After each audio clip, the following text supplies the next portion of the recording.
Right, the last of these 7-inch 45 RPM Lyntone Flexi records, reproductions of 78 RPM 12-inch records of the 1920s, early 30s by the British Drama League. This one's the Irish Free State, Tony Quinn from Kildare.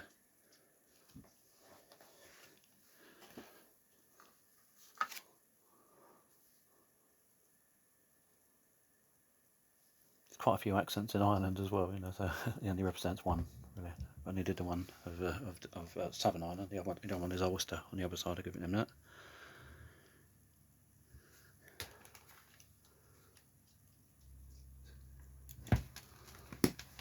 So you see, I wasn't far out about that, boys. The girlie coming from the school beyond, over there near the cowhouse. There she is now, going down through the red gates on the left-hand side of the road. Will you look? The stupid child is after going right up to the door of the wrong house. Oh, the foolish girl. What is she thinking about? As sure as you're born, she'll run right into that sour, grousing, dried-up old divil. We all know him only too well. They call him Thomas, don't they? Well, he can't stand children. Wait till she gets the raw length of his tongue on her. That'll teach her never to do it any more. I'll bet you he's a malignant old bags. Now, what did I tell you? Look at her, lepping away from him, the poor Gershia. That's his bark and no mistake. Did you ever see such a sight in all the living world? Now, here's the schoolmaster coming. Will you just listen to that uproar? Some of the talk between Christy Mann and Peggy and Mike from J.M. Sings, the playboy of the Western world. What call have you to be that lonesome when there's poor girls walking Mayo in their thousands now? It's well you know what call I have.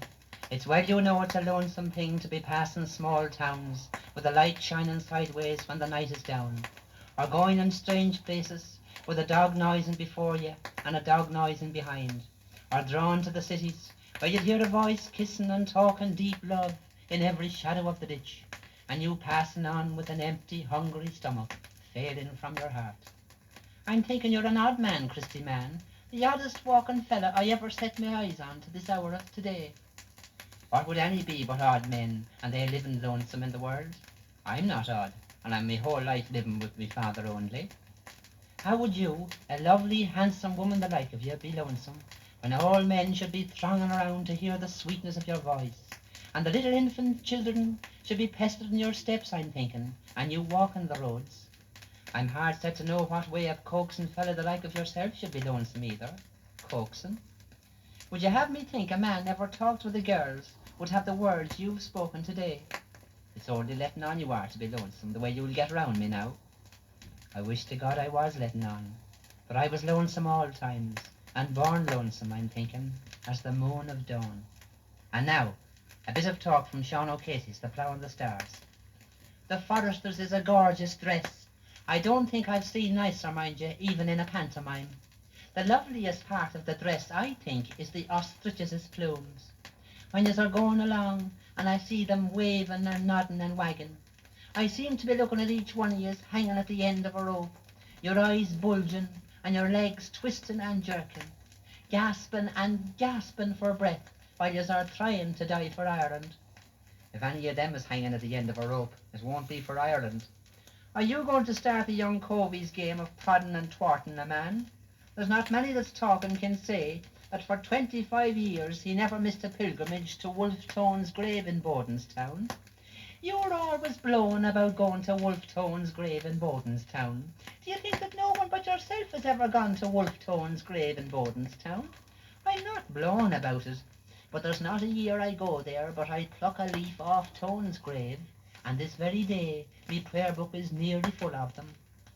Then Fluther has a vice-versa opinion of them that puts ivy leaves into their prayer books, scabbing it on the clergy and trying to outdo the halos of the saints by looking as if you were wearing around your head a glittering aurorae borealis.